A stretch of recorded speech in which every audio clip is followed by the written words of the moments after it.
लेखा बाळकृष्ण नंदा घरी आनंदल्या नरनारी गुढिया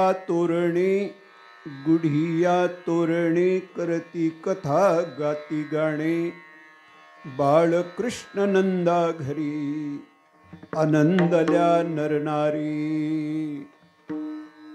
तुका म्हणे छंदे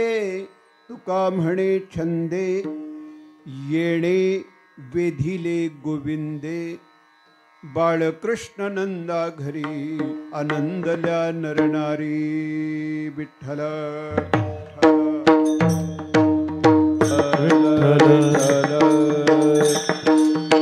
विठ्ठल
विभुं वेणुनादं चरन्तं दुरन्तं स्वयं लीलया गोपवेशं ददानं गवां वृन्दकानन्दनं चारुहासं परब्रह्मलिङ्गं भजे पाण्डुरङ्गं वसुदेवसुतं देवं कंसचाणूरमर्दनं देवकी परमानन्दं कृष्णं वन्दे जगद्गुरु देवाधिदेवा जगत्त्रयो जीवा देवाधिदेवा जगत्त्रयो जीवा देवाधिदेवा जगत्त्रयो जीवा देवाधिदेवा जगत्त्रयो जीवा परेशी केशवा विनंती परेशी केशवा विनंती परेशी केशवा विनंती माझी वाणी तुझे वर्णी गुणनाम ऐसे देई प्रेम काही कळा ऐसे देई प्रेम काही कळा ऐसे देई प्रेम काही कळा माझी वाणी तुझे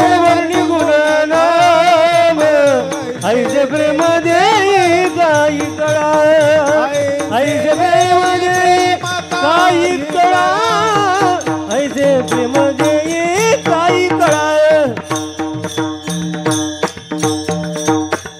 गोकुळीच्या सुखा अंतपार नाही लेखा बाळकृष्ण नंदा घरी आनंदल्या नरनारी दरवर्षाप्रमाणे संपूर्ण ग्रामस्थांच्या आयोजनातून योगदानातून बापूजी वारकरी मंडळ यांच्या आयोजनातून योगदानातून संपन्न होणारा नामयज्ञ नामसप्ताह याही वर्षी आनंदानं उत्साहानं संपन्न होतोय। आज काल्याच्या कीर्तनानं या उत्सवाची सप्ताहाची आपण सांगता अथवा समारोप करतोय। काल्याच्या कीर्तन प्रसंगी भगवत सेवेसाठी निवडलेला अभंग विश्ववंद्य जगद्गुरु संत तुकाराम महाराजांचा 4 चरणाचा सगळ्यांच्याच पाठामध्ये चिंतनामध्ये असणारा अभंग आहे। नंदा घरी बाळकृष्ण अवताराला आले आणि गोकुळ गावामध्ये काही आध्यात्मिक बदल झाला, काही भौतिक बदल झाला। याचा उल्लेख संत तुकाराम महाराजांनी या अभंगातून आपल्या समोर मांडला। देव अवताराला आल्यानंतर काय घडतं हे सांगणारा हा अभंग आहे। विठ्ठला विठ्ठला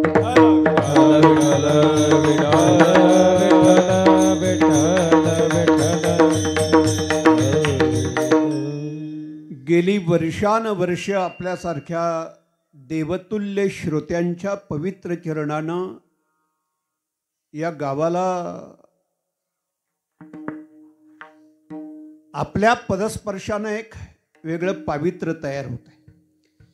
कुणाच्या चरणामध्ये कुणाच्या पाऊलामध्ये काय सामर्थ्य आहे कदाचित त्या व्यक्तीला माहिती नसतं. ज्या अर्थी हजारो लोक या पुण्यभूमीमध्ये इकडे आकर्षित होतात, तसं पाहता हे तालुक्याच्या अगदी बाँड्रीवरती असणारं कोपऱ्यातलं गाव आहे. येण्या जाण्याची काही फार मोठी सुविधा आहे, मार्ग आहे असंही नाही. कदाचित प्रत्येक व्यक्तीपर्यंत आमंत्रण पोहोचलं असेलच असंही नाही. तरीही आपण आवर्जून येता. मला वाटते 15-20 घरांचं गाव असल्या कारणानं सोयीर संबंधाची नातीही तशी फार नाहीत, कमी आहेत. लोकसंख्येने गाव मोठं असेल तर सोयीर संबंधाने गावही मोठं असतं. तरीही हजारो माणसं इथे आपण येत आहे. याचं कारणच असं आहे, माऊलींच्या भाषेमध्ये सांगायचं भूमीचे मार्दव. ही या जमिनीची, या भूमीची, या जागेची मार्दवता आहे. मार्दवता म्हणजे अनेक ऋषीमुनींच्या, संत महंत साधू पुरुषांच्या पदस्पर्शानं पावन झालेली ही भूमी असल्या कारणानं त्या भूमीमध्ये अशी मार्दवता आलेली आहे. म्हणून हजारो माणसं इकडे ओढली जातात, खेचली जातात. आळंदीच्या मार्गानं लाखो माणसं का खेचली जातात समाधी सोहळ्याला? त्या भूमीची ती मार्दवता आहे. विठ्ठल विठ्ठल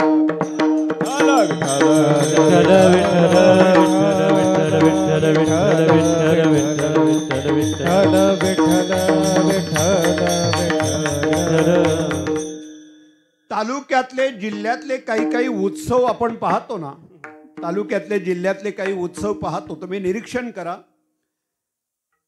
म्हणजे लाखोनी खर्च करण्याची तयारी ग्रामस्थांची असते. अगदी गाड्या पाठवाव्या लागतात. येणाऱ्या गाड्यांचं मानधन काय, भाडं काय, हेही देण्याची तयारी असते. तरीही कुठेतरी मोजकीत 5-50 माणसांची उपस्थिती. त्याला कारण आहे, त्या भूमीमध्ये ती मार्दवता कदाचित असेल नसेल हे तुम्हा ग्रामस्थांना कदाचित जाणवत नसेल. तुम्ही बारकाव्याने या गोष्टीचं चिंतन करा, कधीतरी बारकाव्याने या गोष्टी पहा. उत्सव ही गावाची ओळख आहे. लक्षात आलं? व्यक्तीची जशी एखादी कला ही ओळख आहे. व्यक्तीचा परिचय कशावरून?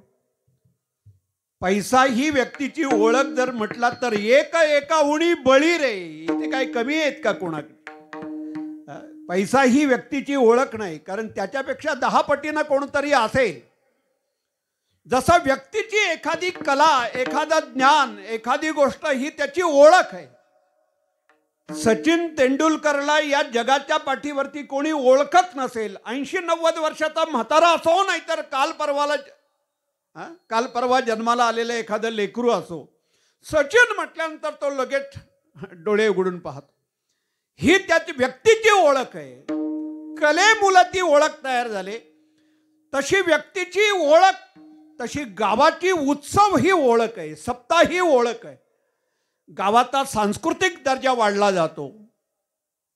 गावाचं पावित्र्य, गावाचं वातावरण, या सगळ्या गोष्टी अखंड नामस्मरणामुळे वाढल्या जातात.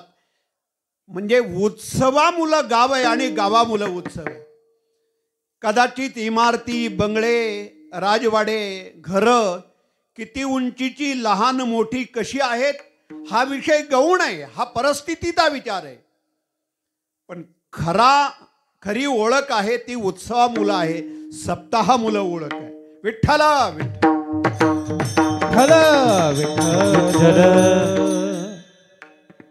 आपण सर्वसामान्य माणसं गावाचा इतिहास लिहित नाही. सवय नाही ती आपल्याला. घटना नेहमी नमूद असाव्यात. त्या वर्षाच्या त्या काळाच्या घटना, त्या काळाचा इतिहास नेहमी लिखित असावा, लिहिला जावा. आपल्याला काय सवय नसल्या कारणानं त्या घटना आपल्याकडे नमूद नाही. जन्मतारखा भाळावरती लिहिल्या, भिंतीवरती लिहिल्या. 10 वर्षांनी भिंत गेली, भाळ गेल्या, आपल्या जन्मतारखा पण गेल्या. 50% इथली सगळी मंडळी 1/6 जन्माला आलेली आहेत. मी 50% कमी बोललो का? का 50? तुम्ही 1/6 मध्ये आहेत ना? तुम्ही 1/6 ना? जन्मतारीख 1/6. दादा तुम्ही 1/6. घाबरू नका, मी पण 1/6 मध्येच बसलोय. म्हणजे हा अज्ञानपणा नाही का आपला? साधी जन्मतारीख नमूद करता आली नाही आपल्याला, लिहून ठेवता आली नाही आपल्या वाडवडिलांना. नेहमी घटना इतिहास जमा होतात, लिहून ठेवायला पाहिजे. गावाचा इतिहास पाहिजे. या वर्षी सप्ताहाला कोण आले होते, कुणाची पावलं लागली, हा इतिहास आहे, तो नमूद असावा. गावातली शिकलेली मुलं आहेत, शाळा कॉलेजला जाणारी मुलं आहेत, खरं त्यांचं टेबल वर्क पाहिजे. त्या वर्षाच्या घटना, त्या वर्षाचा काळ लिखित पाहिजे. तोच इतिहास आहे. इतिहास या शब्दाचा अर्थच असा आहे, इथे असं घडलं त्याला म्हणतात इतिहास. विठ्ठल विठ्ठल विठ्ठल विठ्ठल विठ्ठल विठ्ठल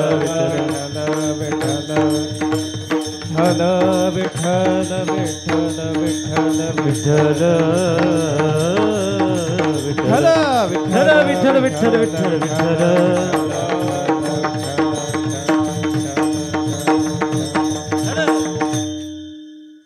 गोकुळ गावाला पण इतिहास आहे. मी तर हे आपल्या गावाचं सांगितलं. गोकुळ गावाला एक मोठा इतिहास आहे. हजारो वर्षापासून गोकुळ भूमीमध्ये, गोकुळ गावामध्ये जन्माला यावं यासाठी अनेक ऋषीमुनी ज्यांनी शेकडो वर्ष तपश्चर्या केल्यानंतर त्यांना गोकुळ भूमीमध्ये जन्म मिळाला, तिथे येण्याचं भाग्य प्राप्त झालं. रामायणाच्या अयोध्या कांडामध्ये राजा दशरथाला सल्ला देणारे जे मंत्री आहेत त्यांचं नाव आहे जबालाभ ऋषी. हे राजा दशरथाला सल्ला द्यायचे, त्याला सल्लागार म्हणतात. राज्यामध्ये योग्य सल्ला देणारा माणूस असावा लागतो, सल्लागार असावा लागतो. सल्लागार चुकीचा असेल, राज्य चुकीच्या दिशेनं वाटचाल करतं. म्हणून सल्लागार योग्य असावा लागतो.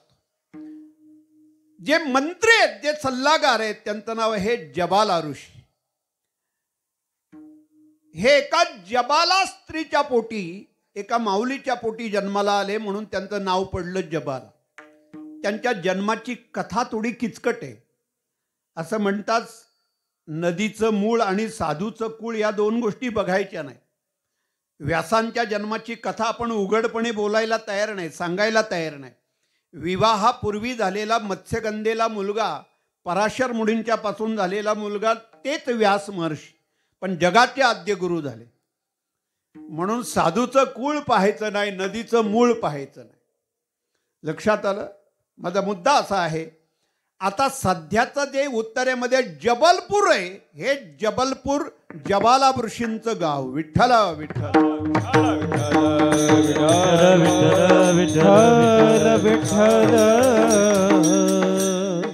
ज्या जबाला ऋषींनी हजारो वर्ष तपश्चर्या केली हिमालयाच्या प्रांतामध्ये. का? म्हणे गोकुळ भूमीमध्ये, गोकुळ गावामध्ये मला जन्माला यायचंय, ते कृष्ण अवताराला येणार आहे. गाय गावाची, गोकुळ गावाची पुण्याई असेल. भगवान कृष्ण ही क्रांतीची देवता आहे. भगवान कृष्णाच्या जीवनाचे सगळे पैलू जर आपण पाहिले ना, काल्याच्या कीर्तनामध्ये फक्त दाढी वेणीची गाठ मारायलाच पाहिजे, त्याच्यामुळे झालंय काय, बाकी भगवान कृष्णाचं अवांतर चरित्र आम्ही कधी बघायला तयार नाही. थोडीशी आधुनिकतेनं जर आपण पाहिलं ना भगवान कृष्णाचं चरित्र, म्हणजे कृष्ण चरित्र आणि सध्याची आधुनिकता याची सांगड घातली ना, फार मजा आहे बघा. कृष्ण चरित्रातून फार मजा आहे. भगवान कृष्ण ही क्रांतीची देवता आहे. या देशातली पहिली सकस आहार योजना ही भगवान कृष्णाने आणली. माझ्या सवंगड्यांना, माझ्या मुलांना, माझ्या मित्रांना, गावातल्या लेकरांना सकस पोषण आहार मिळायला पाहिजे. कारण अन्नावरती विचार अवलंबून आहेत, अन्नावरती DNA अवलंबून आहे, अन्नाचं रक्त तयार होतं, रक्ताचे विचार तयार होतात, हे सगळं अन्नावरती अवलंबून आहे. अन्न चुकीचं, विचार चुकीची. आम्ही म्हणतो मुलं अशी का बनतात, का होतात, का बिघडतात, त्याला कारण आहे, त्याला दिलं जाणारं अन्न आहे. मांसाहार हे अन्न एवढं निकृष्ट आहे ना, एवढे घाणेरडं अन्न आहे ते मांसाहार. सांगणार को? मांसाहाराच्या बाबतीत बोलायला लागल्यानंतर गावातली माणसं म्हणतात, महाराज अरे जे आपलं नाहीत अन्न, नियतीनं, सृष्टीनं, परमेश्वराने जे आपल्यासाठी निर्माणच केलं नाही, ते अत्यंत खालच्या दर्जाचं मांसाहार हे अन्न जर आपल्या शरीरामध्ये गेलं तर तसेच विचार, तसाच आपला DNA, तशीच आपली बुद्धी. आपण म्हणतो बुद्धी का फिरली, आपण म्हणतो विचार का, अरे अन्न घाणेरडे म्हणून विचार घाणेरडे. विठ्ठला विठ्ठला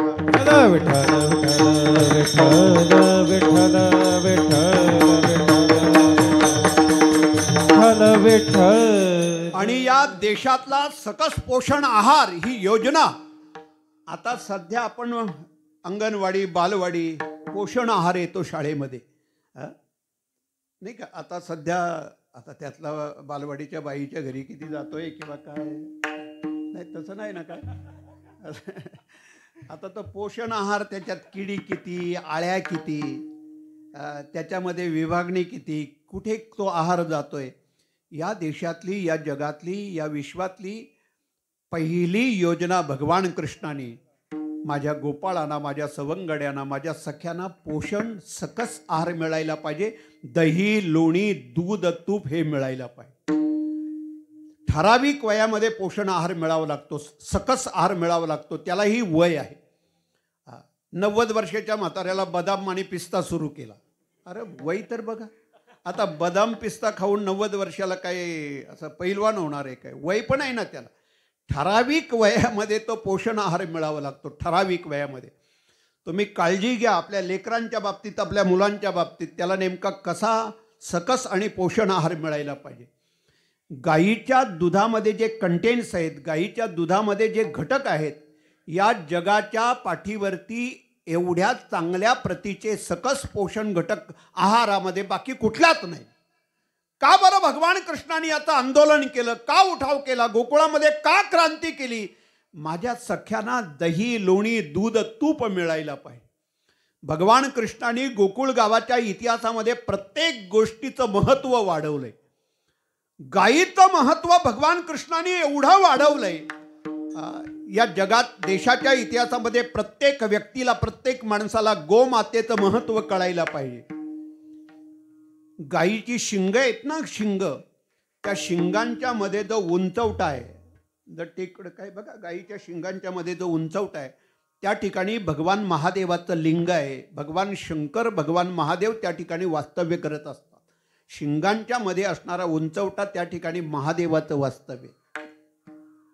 गायीचे जे 4 खूर आहेत, या 4 खुरामध्ये 4 देवता वास करत असतात.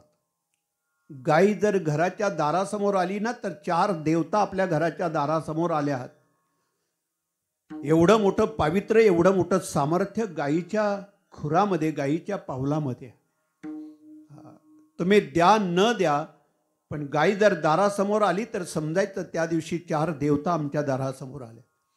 गायीची जी शेप आहे ना, शेप, त्या शेपीचा शेवटचा जो गोंडा आहे, केसाळ गोंडा आहे, याच्यामध्ये हनुमंताचं, मारुतीरायांचं वास्तव्य असतं. गायीच्या शेपीमध्ये हनुमंताचं वास आहे. विठ्ठला विठ्ठला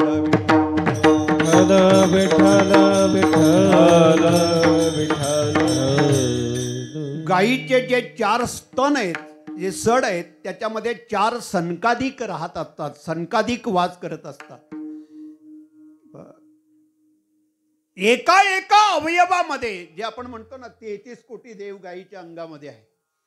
गायीला जर प्रदक्षिणा मारली तर ब्रह्मांडाला प्रदक्षिणा मारण्याचं पुण्य प्राप्त होतं. एवढं सामर्थ्य, एवढं महत्व.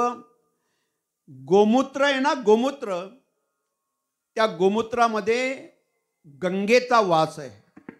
भगवान कृष्ण अवताराला आले त्या दिवशी पहाटेच्या वेळेला पहिल्यांदा नंदराजाच्या गोठ्यामध्ये गंगा नावाची गाय आहे. त्या गायीच्या गोमूत्रानं भगवान कृष्णाचं स्नान केलं.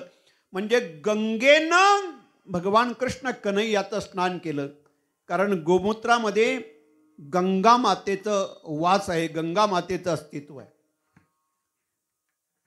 गाईचं शेण आहे ना, शेण याच्यामध्ये लक्ष्मीचा वास आहे. म्हणून शेणाला लाथ मारणारा माणूस अभागी ठरतो. कारण लक्ष्मीला लाथ मारल्यासारखं होतं. गाईच्या शेणाने जर घर सारवलं, अंगण सारवलं, तर अखंड लक्ष्मी वास करत असते. एवढं मोठं सामर्थ्य त्या शेणामध्ये. म्हणून कधीही गाईच्या शेणाला लाथ मारायची नाही. लक्ष्मी आपल्यापासून लांब जाईल. विठ्ठल विठ्ठल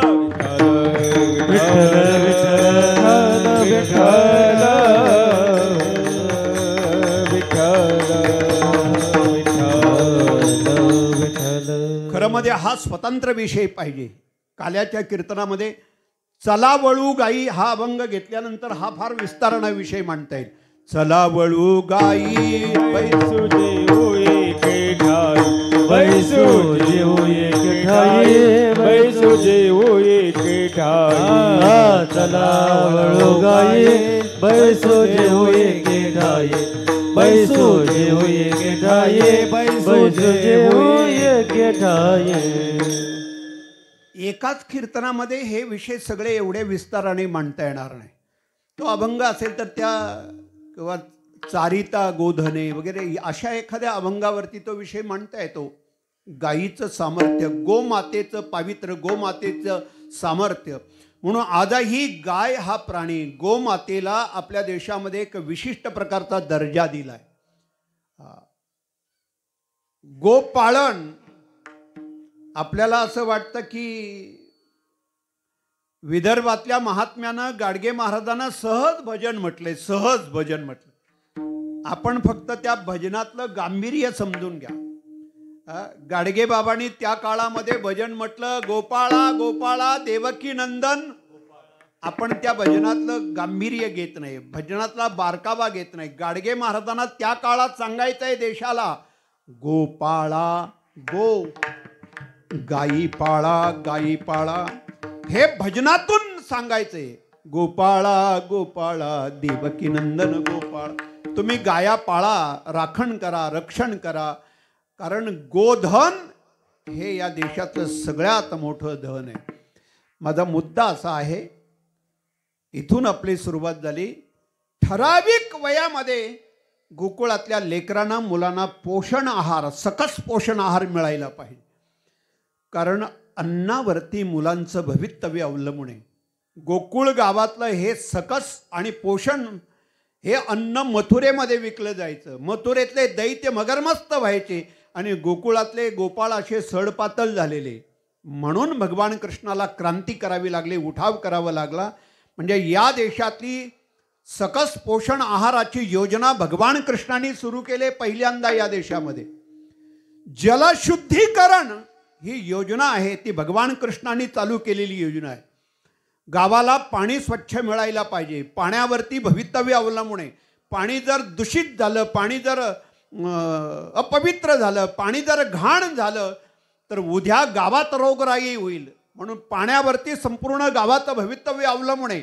मानवी जीवन, पाण्याला जीवन का म्हटलं तर पाणी हे आपलं जीवन आहे, जीवनाचं भवितव्य त्याच्यावरती आहे.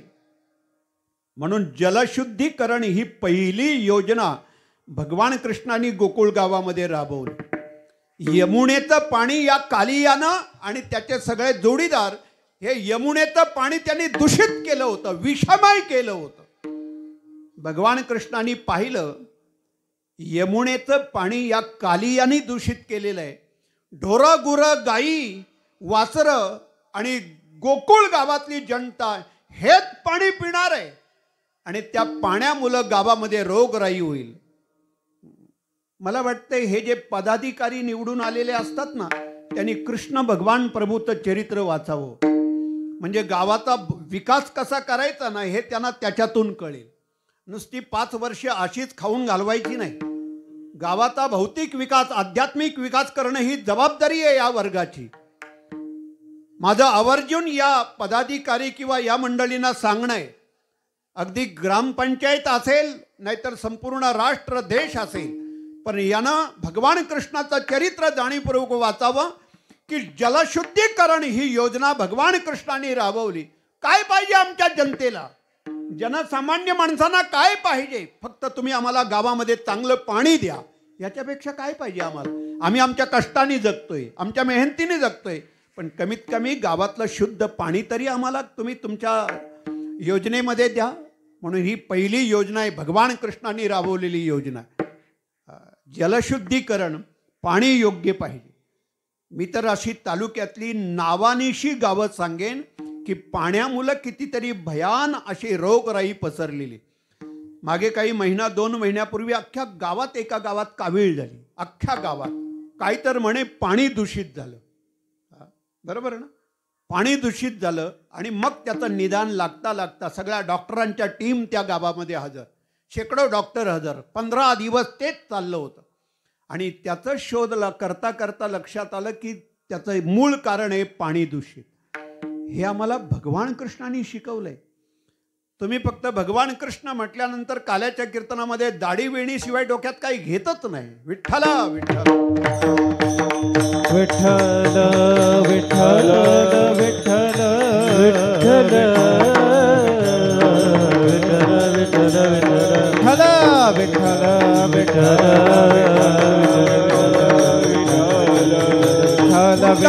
कमलदार श्री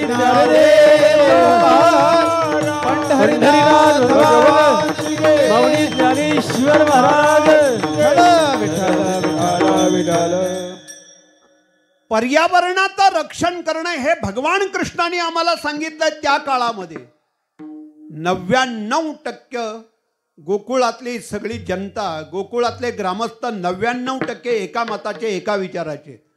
आणि पिढ्यानपिढ्या आजोबा पणजोबापासून परंपरा चालू आहे.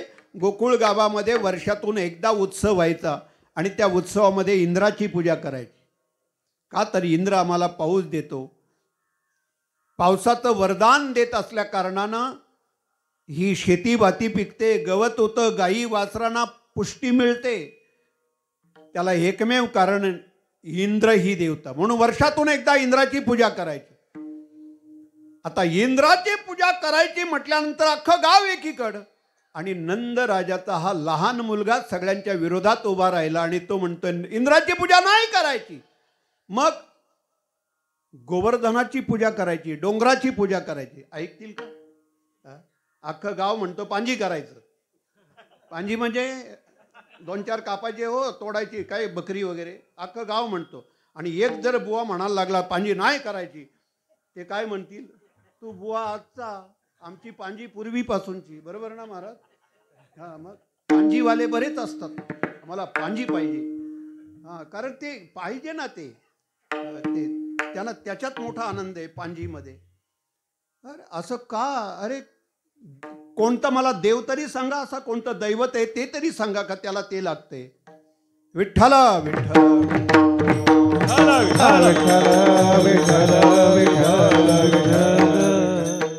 अरे लहान नंद राजाचा मुलगा अख्ख्या गावाच्या विरोधात उभा राहिला आणि तो म्हणतो इंद्रपूजा नाही करायची. मग काय करायचं?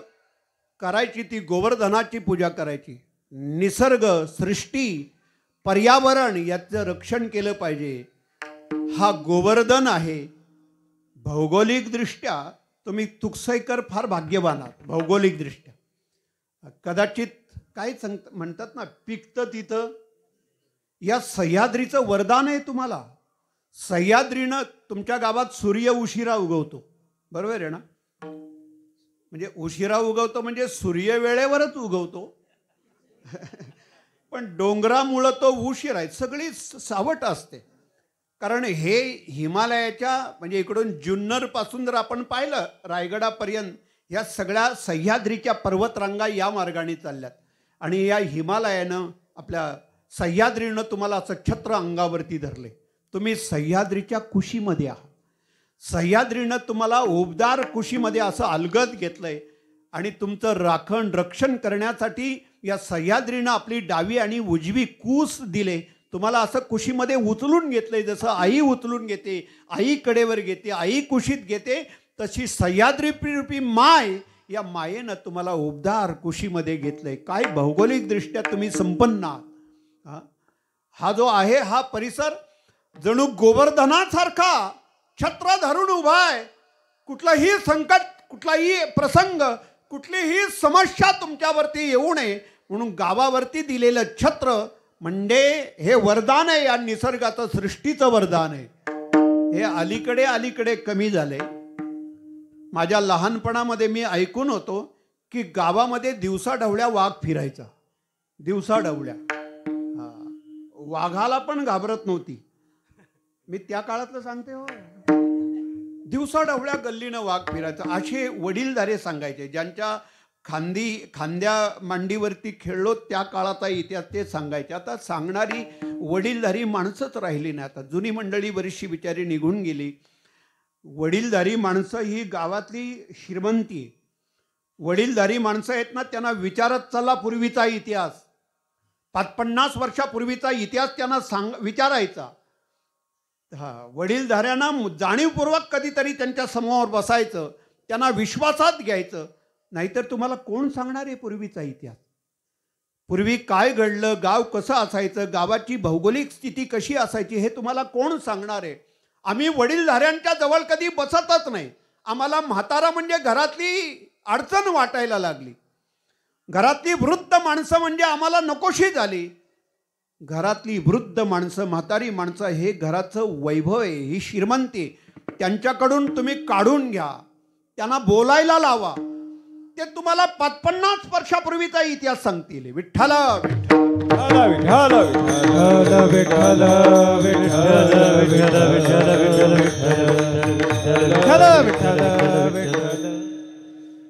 मी आजारी असताना म्हणजे आता पण आहे तसा, असताना माझी एक नात्यातली मोठी अशी आते बहीण मला भेटायला आली. आता ती 65-70 वर्षाची. ती भेटायला आल्यानंतर माझ्या शेजारी बसली. तिला एवढं बरं वाटलं आणि मला पण बरं वाटलं. आणि बोलता बोलता तिने बोलायला सुरुवात केली, सांगायला सुरुवात केली. मी अक्षरशः अर्धा तास तिच्यासमोर रडत होतो. आणि तिने जे सांगितलं ना, मला असं वाटलं जणू काही एखादी लक्ष्मीच माझ्यासमोर ओकून सांगते. तिने जे सांगितलं तर मी अक्षरशः हवेत उडालो, मी हादरलो. त्या दिवशी मला कळलं गावातली वडीलधारी माणसं खरंच श्रीमंती आहे, खरंच वैभव आहे. त्यांची जपणूक करायला पाहिजे, त्यांना सांभाळायला पाहिजे, त्यांना विचारायला पाहिजे. पूर्वीचा इतिहास आम्हाला कोण सांगणार? पूर्वीच्या झालेल्या घटना आम्हाला कोण सांगणार? म्हणून भगवान कृष्णाने हा क्रांतीचा मुद्दा मांडला. पहिला बंड पुकारलं, गोवर्धनाची पूजा करा, डोंगराची पूजा करा. हे वरदान आहे. सृष्टी, निसर्ग, पर्यावरण याचं रक्षण करायला पाहिजे. पर्यावरणाशी आमचं फार जवळचं नातं आहे. 1973ला आपल्या देशामध्ये एक असा देव माणूस जन्माला आला उत्तराखंडामध्ये, की ज्यानं संपूर्ण देशामध्ये एक आंदोलन राबवलं. त्याला म्हणतात चिपको आंदोलन. मी परवा उदाहरण सांगितलं चिपको आंदोलनाचं. हा सुंदरलाल बहुगुणा नावाचा देव माणूस कोरोनाच्या पहिल्या लाटेमध्ये गेला. देशाचं खूप मोठं नुकसान झालं. की ज्या सुंदरलाल बहुगुणानं हजारो लाखो झाडं वाचवली. कोणी झाड तोडायला आलं तर सुंदरलाल बहुगुणा सांगायचे, माझ्या अंगावरती घाव घाला, मी तुम्हाला झाड तोडू देणार नाही. प्राणा परवते, प्राणासारखं, जीवासारखं झाडाचं रक्षण सुंदरलाल बहुगुणा करायचे. या देशातलं सगळ्यात मोठं आंदोलन या देव माणसानं आपल्या देशामध्ये चिपको आंदोलन म्हणून राबवलं. अशी माणसं देशामध्ये जन्माला यायला पाहिजेत, तर पर्यावरणाचं रक्षण होईल. विठ्ठल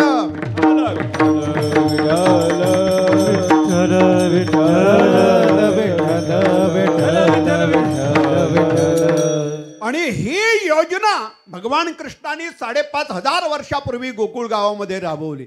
या सगळ्या पूर्वीच्या योजना आहेत. सकस पोषण आहार योजना काय, जलशुद्धीकरण, पाण्याचं शुद्धीकरण ही योजना काय, पर्यावरणाची ही योजना काय, ह्या सगळ्या 5,500 वर्षापूर्वीच्या योजना भगवान कृष्णाने राबवल्या. फक्त आधुनिक काळामध्ये हे भगवान कृष्णाचं चरित्र त्या स्वरूपामध्ये मांडायला पाहिजे, आम्हाला कळायला पाहिजे, आम्हाला समजायला पाहिजे, म्हणून हे सांगणं गरजेचं आहे. भगवान कृष्ण गोकुळ गावामध्ये असे अवताराला आले, म्हणजे गोकुळामध्ये जन्म झाला. जगद्गुरु संत तुकाराम महाराजांनी दावा केला, कृष्ण गोकुळी जन्मला, कृष्ण गोकुळी जन्मला, कृष्ण गोकुळी जन्मला. दृष्टाचल काप सुटला, दृष्टाचल काप सुटला, दृष्टाचल काप सुटला, दृष्टाचल काप सुटला, दृष्टाचल काप सुटला, दृष्टाचल काप सुटला. हा तसा विरोधातलाच मुद्दा आहे. संत तुकाराम महाराजांचे एवढे अभंग आहेत ना, म्हणजे काय धैर्य असेल प्रवाहाच्या विरोधामध्ये पोहणं. प्रवाहाबरोबर कोणी पोहू शकतो, पण प्रवाहाच्या विरोधात एखादा मुद्दा उभा करणं काय धैर्य आहे, काय हिंमत आहे. या देशाला क्रांतीची परंपरा आहे, या देशाला बंडाची परंपरा आहे. म्हणजे अन्यायाविरुद्ध बंड पुकारणं हा वारसा आम्ही भगवान कृष्णाचा जोपासतोय. भगवान कृष्णाने जराही अन्याय सहन केला नाही, अन्यायाविरुद्ध बंड उभं केलं, म्हणून हीच परंपरा. हे सगळे बॅनर्स हे तुम्ही बारकाव्यानं वाचा. 3 दिवस येणारे प्रत्येक महाराज तुम्हाला सांगतायत की हे कशासाठी लावलेत. एका महाराजांनी तर सांगितलं, रंग लावलं नाही म्हणून भिंती झाकण्यासाठी नाही लावले, किंवा भिंतीला कुठे खराब झाले, ठिगळं पडलीत म्हणून नाही लावले. हे लावण्याचा हेतू असा आहे, ही क्रांतीची परंपरा आहे या देशाला, आणि आम्ही ते स्वीकारायला पाहिजे. गावातल्या तरुणांनी यांचा आदर्श घ्यायला पाहिजे. आम्ही या क्रांतिकारकांचा आदर्श घेतला पाहिजे.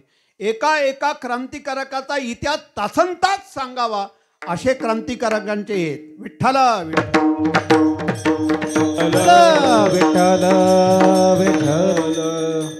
मी तर एका क्रांतिकारकांच्या वरती एवढा वेळ बोलेल ना. आपल्या खालापूर बाजारपेठेवरती पहिला दरोडा टाकला उमाजी नाईकानं. बघा, मला समोरच दिसतंय तो बॅनर, नरवीर उमाजी नाईक. म्हणजे पन्हाळगडाच्या पायथ्याशी उमाजी नाईकांचे वडील. नाईक हा शब्द नायक या शब्दापासून तयार झाला. नायक म्हणजे प्रमुख, हेड, म्हणजे त्यांचं नेतृत्व करणारा, त्याला नायक म्हणतात. म्हणून नायक बोलता बोलता नायक शब्दाचा नाईक झाला. अजूनही आदिवासी समाजामध्ये जर एखादा प्रमुख असेल तर त्याला काय म्हणतात दादा? नाईक म्हणतात. बघा, अजूनही म्हणजे उमाजी नाईकाचे वडील हे पन्हाळगडाच्या पायथ्याशी गडाचं नेतृत्व, गडाचं रक्षण आणि संरक्षण करण्यासाठी पूर्वी खालापूर ही आपल्या तालुक्याची बाजारपेठ होती. पूर्वीचं सांगतो. मला एका शिकलेल्या मुलांनी प्रश्न विचारला होता, म्हणे का आता खालापूरचा या 10-15 वर्षामध्ये थोडा विकास झाला आहे, म्हणजे थोडीशी सुधारणा म्हणा, रस्ते, काही सुविधा या 10-15 वर्षात पाहायला मिळतात. पूर्वी खालापूर गाव म्हणजे मग ही मुलं म्हणायची, खोपोलीसारखी बाजारपेठ आणि गजबजलेलं शहर असताना तालुक्याचं ठिकाण खोपोली का नाही, खालापूर का? त्यांना माहिती नव्हतं. 50 वर्षापूर्वी, 100 वर्षापूर्वी ही बाजारपेठ म्हणजे खालापूर होती, आणि बाजारपेठेवरती उमाजी नाईकानं दरोडा टाकला. म्हणजे जशी छत्रपती शिवाजी महाराजांनी सुरत लुटली, तशी उमाजी नाईकानं राष्ट्राच्या, देशाच्या हितासाठी, स्वराज्याच्या हितासाठी ही बाजारपेठ लुटली. विठ्ठला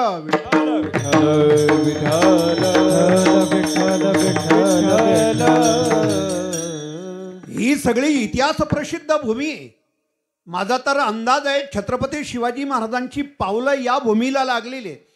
जर इकडे महाराजांची छावणी जर उजव्या बाजूला आहे, म्हणजे उंबरखिंडीचा इतिहास आपल्याला माहिती आहे. 350-400 सैनिक घेऊन, मावळे घेऊन महाराज जर या उंबरखिंडीमध्ये येऊन बसलेत, हा इतिहास जर याच भागामध्ये, मग या भूमीमध्ये, या प्रांतामध्ये छत्रपती शिवाजी महाराजांची वलय, एखादा महात्मा, एखादा क्रांतिकारक, एखादा राजा जर एखाद्या भागातून गेला तर ती स्पंदनं, ती वलय, त्याचे व्ह्यू त्या भागामध्ये होता. तेवढ्या परिसरामध्ये पसरतात. म्हणजे श्रीमंत छत्रपती शिवाजी महाराजांच्या वास्तव्यानं पदस्पर्शांना पुण्य पावन झालेला हा परिसर आहे, हा प्रांत आहे. हे तुमचं या प्रांतांचं भाग्य आहे. विठ्ठल विठ्ठल विठ्ठल विठ्ठल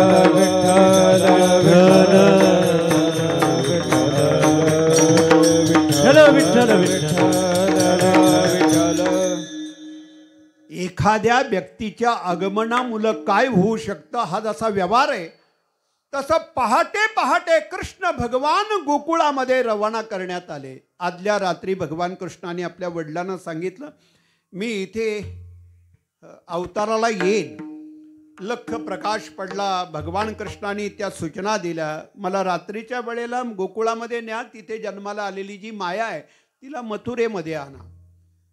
आता वडिलांनी सांगितल्याप्रमाणे कृष्ण भगवान अवताराला आले, रात्रीच्या वेळेला तिथे नेलं. आता या सगळ्या गोष्टी आपल्याला माहिती आहेत. मध्ये दुथडी यमुना आहे.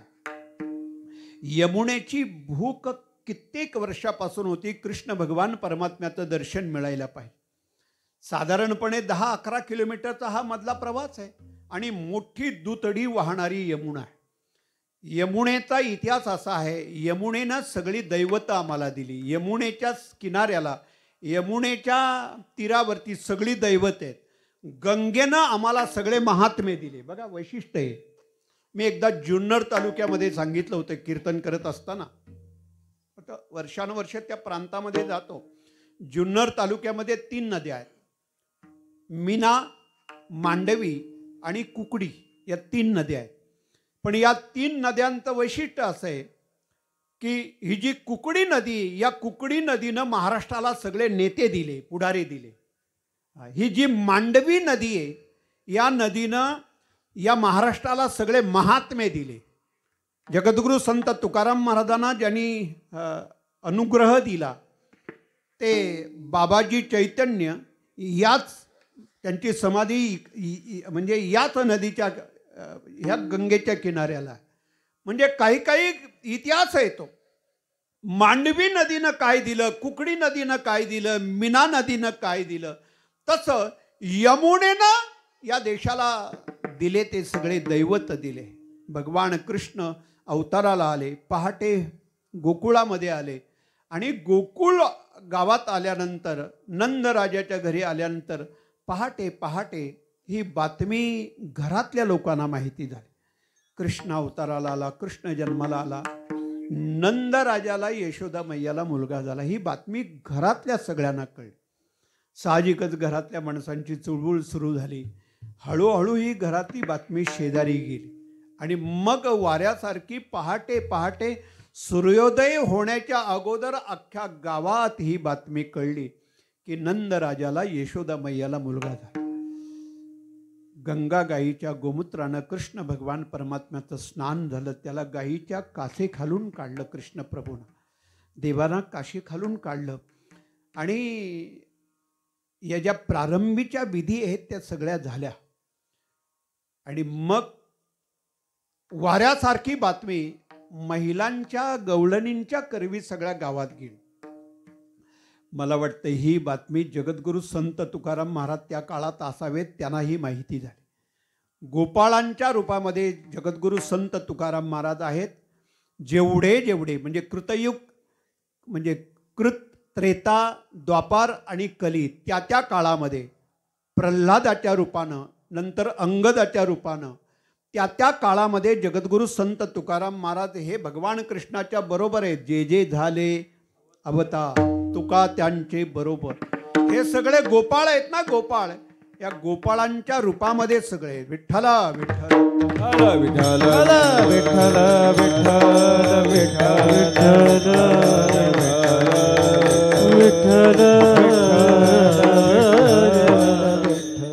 आता ही जी घटना आहे, हा प्रसंग आहे, हा सगळ्यांना नमूद करायचंय, सांगायचंय. मला वाटतं प्रसार माध्यमाचं पहिलं काम हे इथून सुरू झाले. कृष्ण अवताराला आला. जगद्गुरु संत तुकाराम महाराजांनी अभंग वाङ्मयाच्या द्वारे ही बातमी जगाला सांगितली. भौगोलिक दृष्ट्या म्हणजे आध्यात्मिक, आदिदैविक आणि आदिभौतिक हा जो 3 प्रकारे झालेला बदल आहे, संत तुकाराम महाराजांनी सांगायला सुरुवात केली अभंगाच्या पहिल्या चरणातून. गोकुळीच्या सुखा गोकुळीच्या सुखा हो गोकुळीच्या सुखा गोकुळीच्या सुखा हो गोकुळीच्या सुखा गोकुळीच्या सुखा हो गोकुळीच्या सुखा गोकुळीच्या सुखा हो गोकुळीच्या सुखा गोकुळीच्या सुखा हो गोकुळीच्या सुखा गोकुळीच्या सुखा गोकुळीच्या सुखा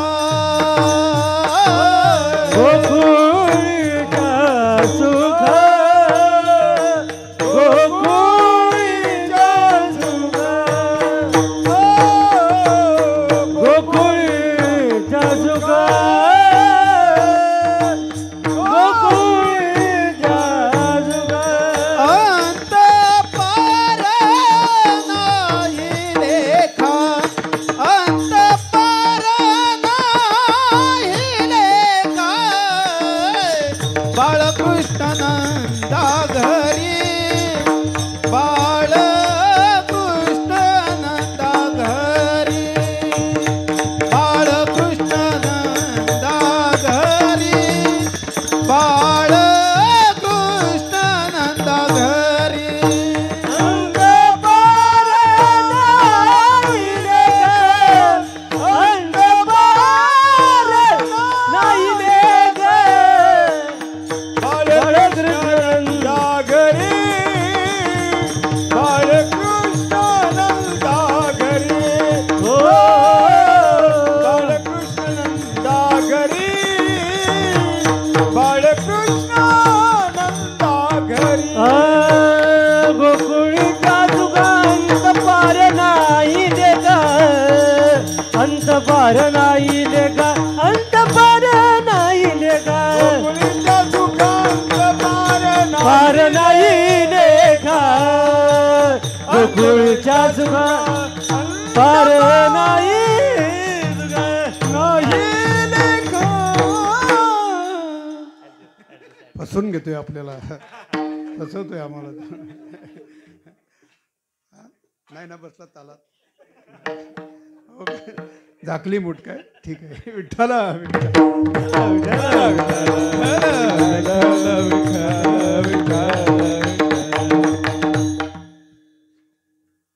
आधिभौतिक सुख झालं गोकुळ गावामध्ये कृष्ण अवताराला आला याला आधिभौतिक सुख म्हणतात. हा सुखाचा पहिला मुद्दा. 4 दिवस तुकसई तुकसई नाही तुकसईचं गोकुळ झालंय. कोण कोणत्या रूपामध्ये आला असेल कोण कोणत्या रूपानं आला असेल पाहण्याचा दृष्टिकोन फक्त ठेवा. माणसं माणसाच्या रूपानं आली म्हणण्यापेक्षा कुठल्या तरी देवाच्या रूपानं एवढी हजारो माणसं आपल्या गावामध्ये येत आहेत. अरे 5 मिनटं 10 मिनटं 15 मिनटं कुणाला वेळ नाही सध्या कुणाकडे जायला. एवढी धावपळीमध्ये माणसं आहेत. एवढं माणूस धावतोय ना सध्या एवढा पळतोय ना त्याला 5-10 मिनटाला टाईम नाही तो बोलायला वेळ नाही. पूर्वी रिकामी असायची माणसं मोकळी असायची 2-2 4-4 8-8 दिवस माणसं निवांत पाहुणी जाऊन राहायची.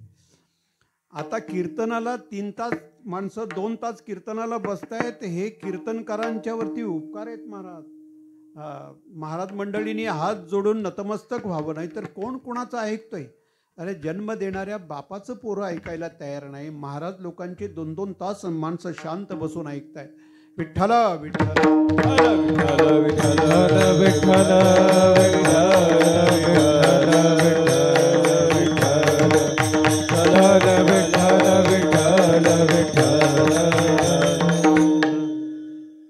वेळ देऊन रोज माणसं हजारोच्या संख्येने येत आहेत. ईश्वराचा अवतार रूपानं तुम्ही सगळे येत आहे. त्याला गावाचा हा भौतिक दृष्ट्या देव गावात आला. गोकुळामध्ये भगवान कृष्ण अवताराला आले. गोकुळीत सुख झालं, हा सुखाचा पहिला विषय. दुसरा मुद्दा आहे, देव आपल्या अंतरात आला, आपल्या जवळ आला. ईश्वरानं आपल्या अंतरामध्ये प्रवेश करणं, गोनाम इंद्रिय, या इंद्रियांच्या समुदायामध्ये ईश्वराचा अंश आपल्यामध्ये आहे. ते अलीकडे एक वाक्य सगळ्यांच्या पाठातले, ते फक्त मी माझ्या जवळ नेहमी लावत असतो. एक है तो सेफ है. बरोबर आहे ना? एक आहे तो सेफ आहे. मला वाटते तो एक आहे म्हणून सेफ आहे. तो एक जर नाही तर कोणच सेफ नाही. ते वाक्य फक्त आपण इथं जोडा. एक आहे म्हणून सगळं सेफ आहे. ईश्वर आहे, तो आहे म्हणून सगळं आहे. ज्या दिवशी तो नसेल त्या दिवशी दुसऱ्या मिनिटाला राम बोलो भाई, म्हणजे एका मुलं सगळं आहे. तो आपल्या अंतरात आला. ज्या दिवशी तो आपल्या अनुभवात येतो त्या दिवशी मानवी जीवनातलं सगळ्यात मोठं सुख आणि सगळ्यात मोठा आनंद आपल्या जीवनाला प्राप्त होतो. आणि हे गोकुळवासियांचं भाग्य म्हणून त्यांच्या वाट्याला. गोकुळीच्या सुखा अंत पार नाही लेखा. अंतही राहिला नाही, पार राहिला नाही. म्हणजे हे अमर्याद असं सुख गोकुळ गावाला प्राप्त झालं. आता सध्या सुख आणि आनंद हे मानवी जीवनामध्ये दिवसेंदिवस दुर्मिळ होत चालले. निखळ, सोज्वळ, निखळ ज्याला सुख म्हणतात ना, आपण जे मानतोय ना, एखाद्या गोष्टीमध्ये सुख हे फक्त मानतोय. म्हणजे कसं आहे, ती आमची कीर्तनकार मंडळी दृष्टांत नाही का सांगतात, सुख पाहता जवा पडे आणि दुःख, ते मोठं रंगून दृष्टांत सांगतात. वरती वाघोबा, खाली नागोबा, आणि मध्येच काय उठला, आगोबा ना, म्हणजे पळते. बराच मोठा दृष्टांत येतो. आणि अशामध्ये त्या आग्या मोहळाची एक मधीचा थेंब नेमका नाकावर पडला. तो नाकावरून असा पुढे आला आणि तो त्या जिभेनं तो मधीचा थेंब चाटायला लागला. आता हे काही सुख झालं? तसं आपलं सुख आहे. आपलं सुख म्हणण्यापेक्षा सगळं दुःख बांधवडी. मी तर एवढ्या तक्रारी ऐकतो लोकांच्या समोर. मला काल एक माणूस म्हणतोय, महाराज 2 दिवस झाले दाढ दुखते. सगळं परवडलं पण दाढ परवडत नाही. दाढीचं दुखणं परवडत नाही. काल सकाळी माणूस एक भेटला, डोळ्यांचं ऑपरेशन केलं होतं. काळा चष्मा लावला. मी आपलं विचारलं, डोळ्याचं ऑपरेशन कधी केलं? म्हणे 3 दिवस झाले, 4 दिवस झाले डोळ्याचं ऑपरेशन केलं. सगळं परवडलं पण नजर जाऊ नये. हे सगळं परवडलं, सगळी दुखणी परवडली पण हे परवडत नाही. एकाचा कान ठणकत होता, तो म्हणतो सगळं परवडलं, कानाचं दुखणं नको. मी तर सांगतो सगळं परवडलं, सगळं परवडलं पण हे परवडलं नाही. मला सांगा, माणसाला काय परवडलं? काहीच परवडलं नाही. अरे हे जीवन माणसाचं असं आहे ना, त्याला पावलोपावली दुःखच आहे. आपण जे या सगळ्या दुःखामध्ये जे सुख भोगतोय ना, हा फक्त नुसता भास आहे. भास हा थोडाफार भास आहे. निखळ सुख ज्याला म्हणतात ना, सोज्वळ निखळ सुख, हे अध्यात्माशिवाय, परमार्थाशिवाय, नामस्मरणाशिवाय, भक्तीशिवाय हे जीवनातलं निखळ सुख आपल्याला जगाच्या पाठीवरती मिळणारच नाही. म्हणून परमार्थ, म्हणून साधना, म्हणून नामस्मरण, म्हणून उपासना करायची. विठ्ठला विठ्ठला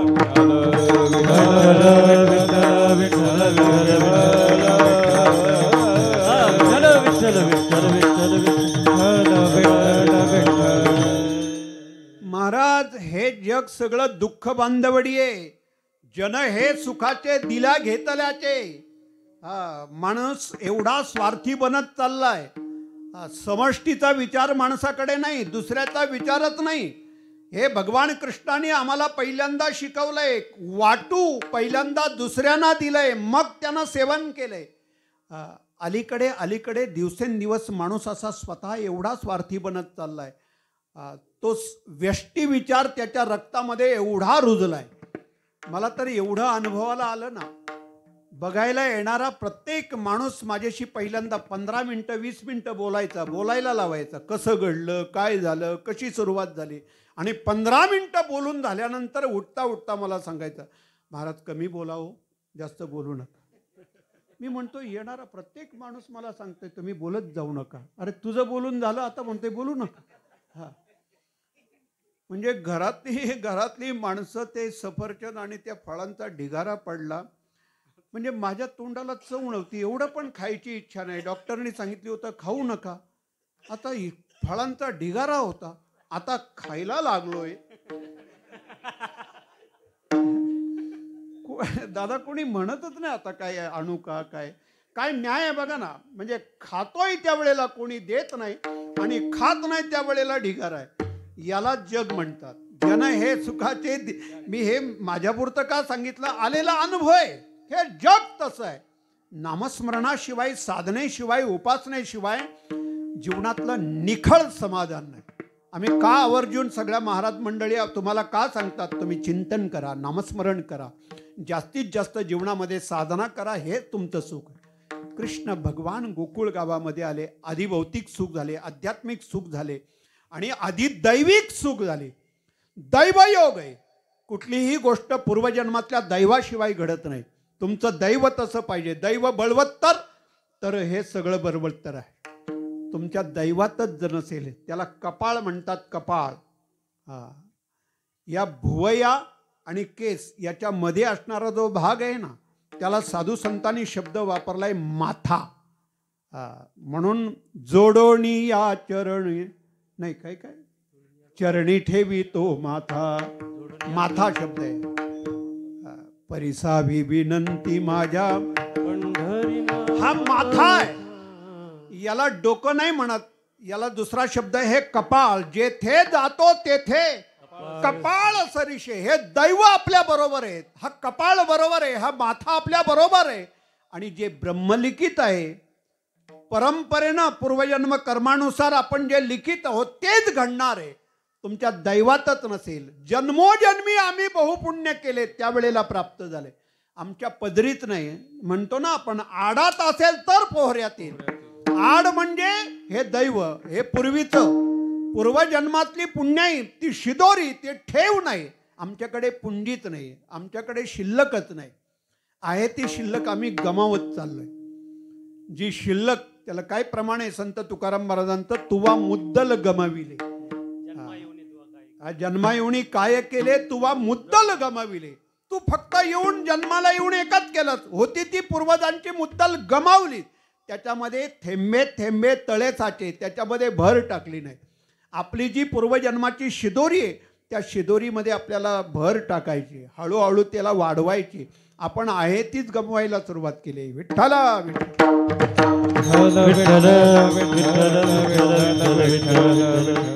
गोकुळ गावामध्ये अशा तिन्ही प्रकारचं सुख झालं. अख्खं गाव आनंदमय झालं.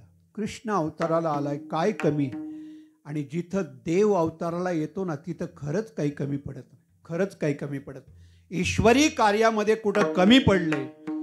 आदल्या दिवशी 2 दिवस अगोदर कदाचित वाटतं कसं होईल, काय होईल, हातामध्ये काही नाही. अरे कुठल्या ना कुठल्या तरी रूपामध्ये त्या अडचणी निघून जातात.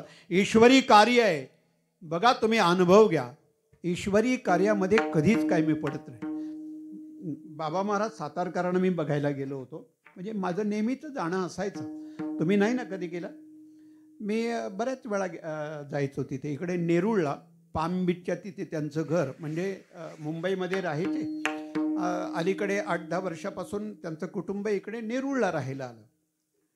मध्ये एका कार्यक्रमासंबंधानं गेलो, त्याच्यानंतर पुन्हा एकदा गेलो, नंतर एकदा बघायला गेलो, सहज भेटायला. खाली जाऊन बसलो, सकाळची वेळ. मुलांनी जाऊन सांगितलं की भाई आलेत. मला वरती बोलावलं. 9:45-10चा टाईम होता. सकाळी सकाळी ते एका लोडला टेकून होते. अंगावरती चादरी होती, शाल होती, पांघरून होतं.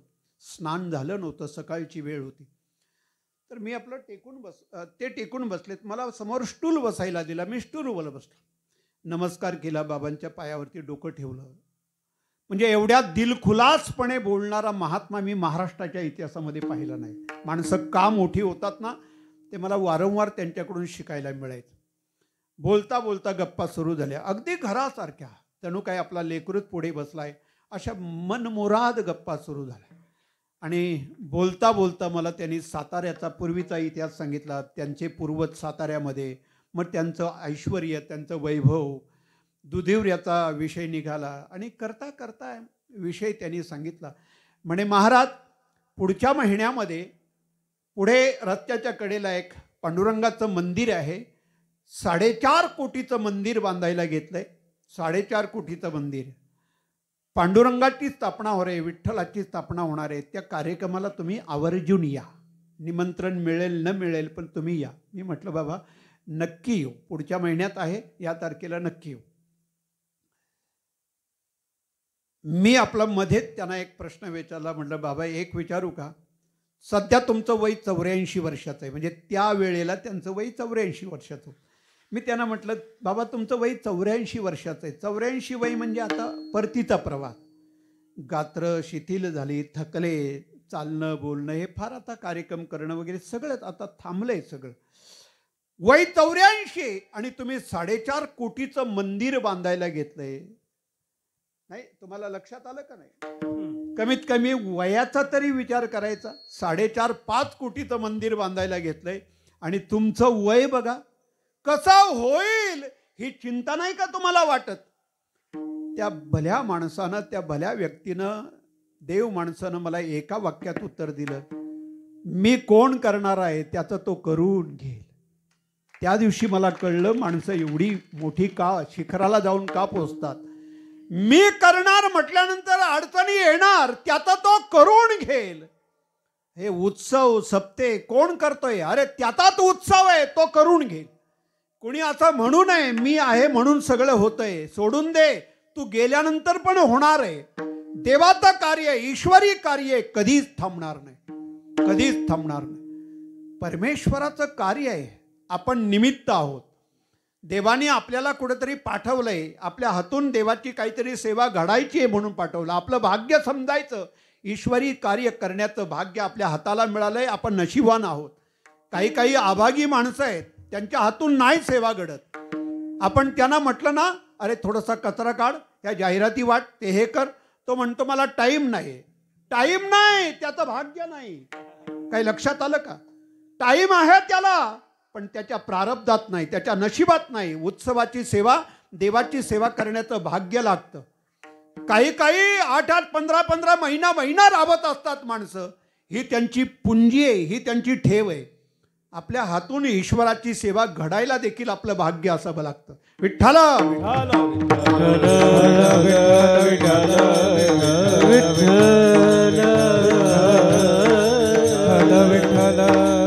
म्हणून गोकुळीच्या सुखा अंत पार नाही लेखा, अंत नाही पार नाही. एवढा आनंद द्विगुणित झाला, संत तुकाराम महाराजांनी वर्णन केलं. आणि मग तो दिवस कसा साजरा झाला, संत तुकाराम महाराज सांगायला लागले. कशामुळे झाला? बाळकृष्ण नंदागरी आनंदल्या नरनारी.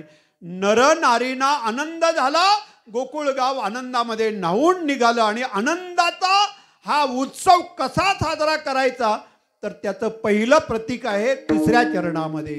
गुढिया तोरणे, गुढिया तोरणे, गुढिया तोरणे, गुढिया तोरणे, गुढिया तोरणे, गुढिया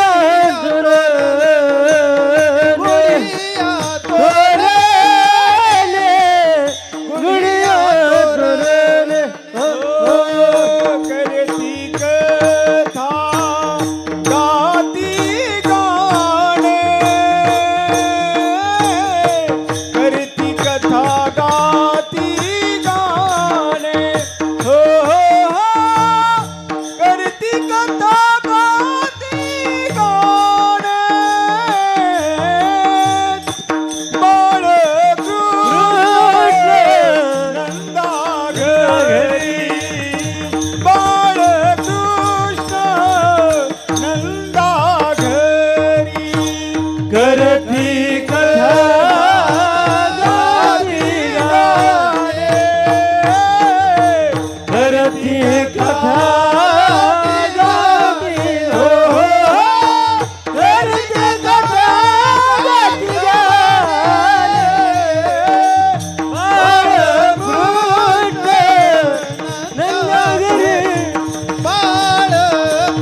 म्हणती कथा गाती गाणे, फक्त कृष्ण अवताराला आला, अख्ख्या गावामध्ये गुढ्या उभारल्या. गुढ्या प्रत्येकाच्या दारासमोर गुढ्या उभारल्या. हे आनंदाचं प्रतीक आहे.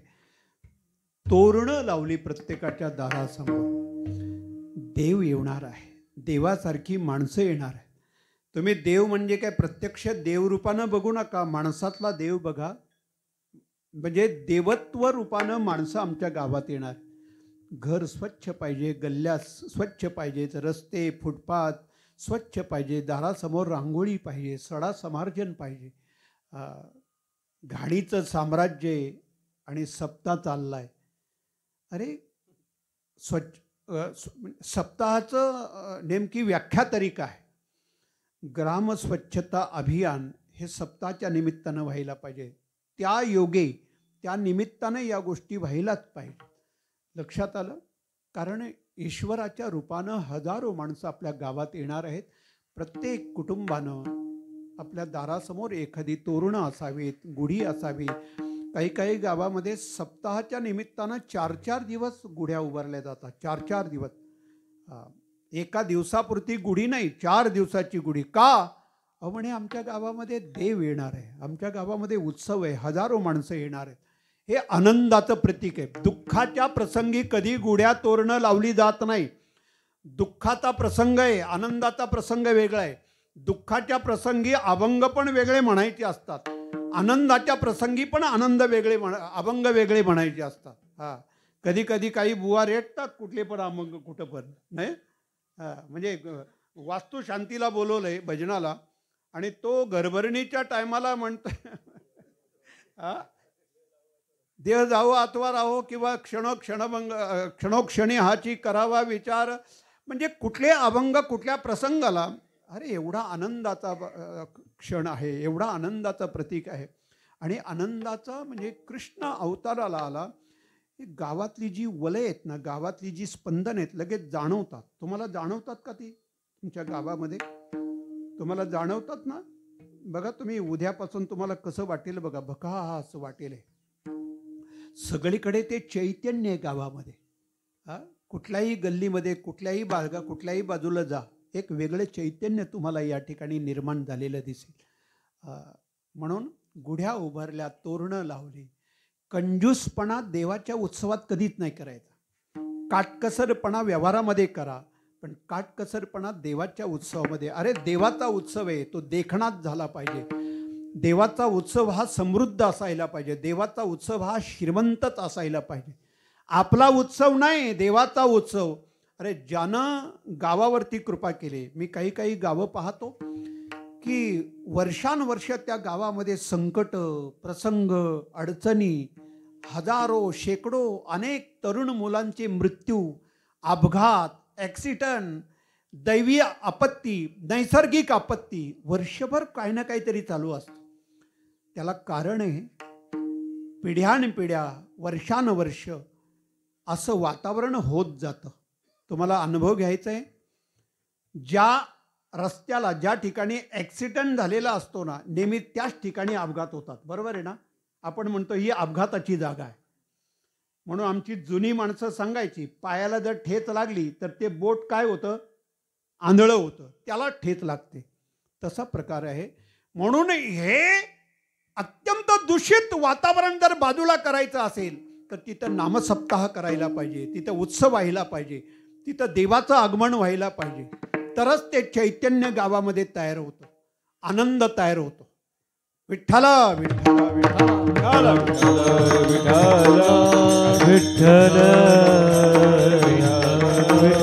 विठ्ठला.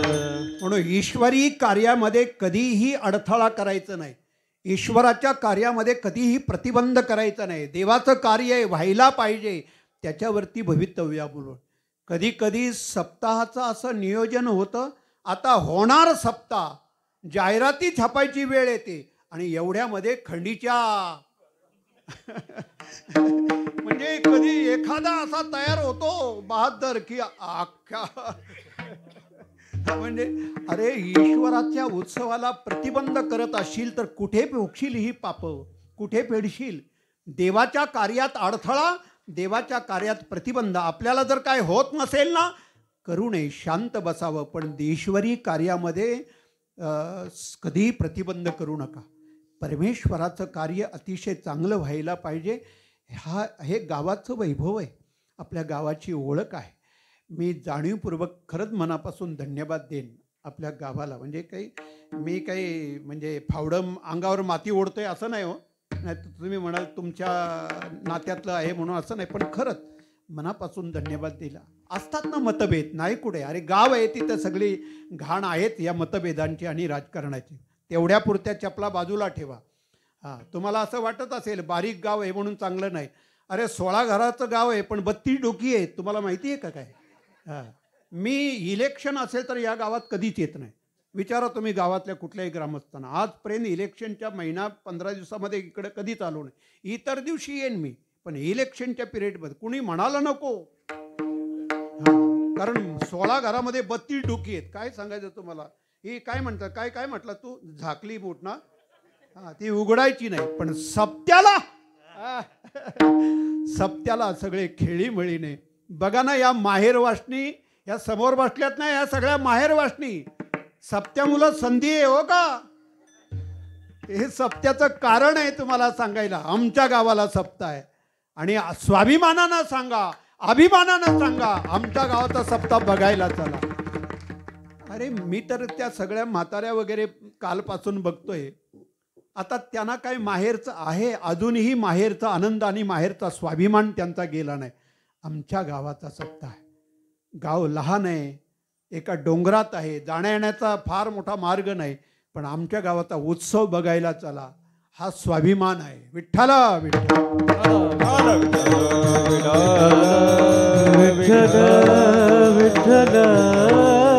गोकुळ गावाचा उत्सव कसा साजरा झाला? गुडिया तोरणे करती कथा गाती गाणे, आणि त्याचं कारण महाराजांनी सांगितलं. तुका म्हणे छंदे मन वेधिले किंवा येणे वेधिले गोविंदे. एकच कारण आहे, बाळकृष्ण नंदागरी. हे सगळ्या गोष्टीचं कारण आहे. याचा गाभा जर काय असेल तर कृष्ण जन्माला आला. 2-5 मिनिटामध्ये, उरलेल्या 10 मिनिटामध्ये आपण समारोप करायचा आहे. सगळ्यांना प्रसाद मिळणार आहे. माऊलींचं भजन होईल, जय विठ्ठल होईल, आणि मग हे सारं झाल्यानंतर आपल्याला प्रसाद मिळेल. अगोदर भजन होईल. विठोबा रखुमाई,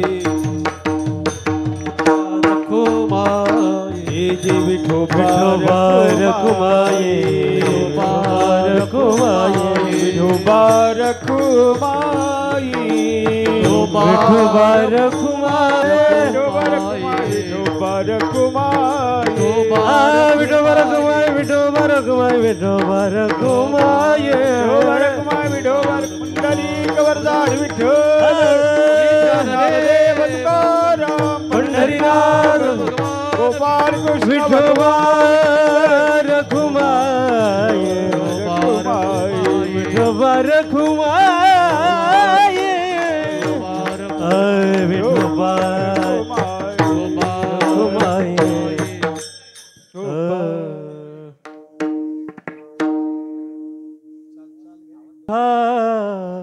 गोकुळीच्या सुख बरे पण नको.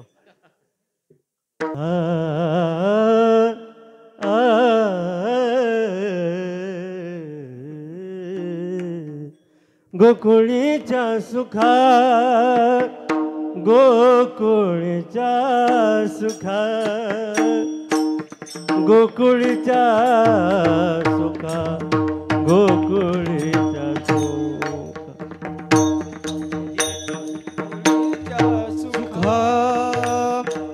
गोकुळीच्या सुखा, सुखा, गोकुळीच्या सुखा, गोकुळीच्या सुखा. अंतपार नाही रे घाओ, अंतपार नाही रे घा. बाळकृष्ण नंदागरी, बाळकृष्ण नंदागरी, बाळ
आनंद ज्ञानधारी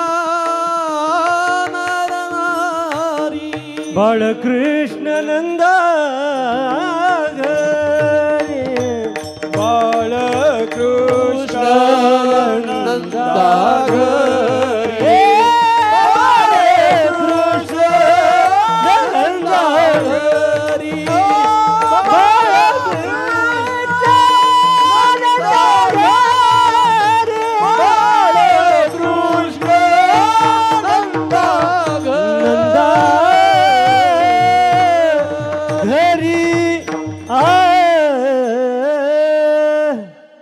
अष्टमीचा दिवस झाला, नवमीचा दिवस झाला, दशमी गेली, एकादशी गेली, द्वादशीच्या दिवशी कृष्ण भगवान परमात्म्याचं वय 5 दिवसाचं झालं.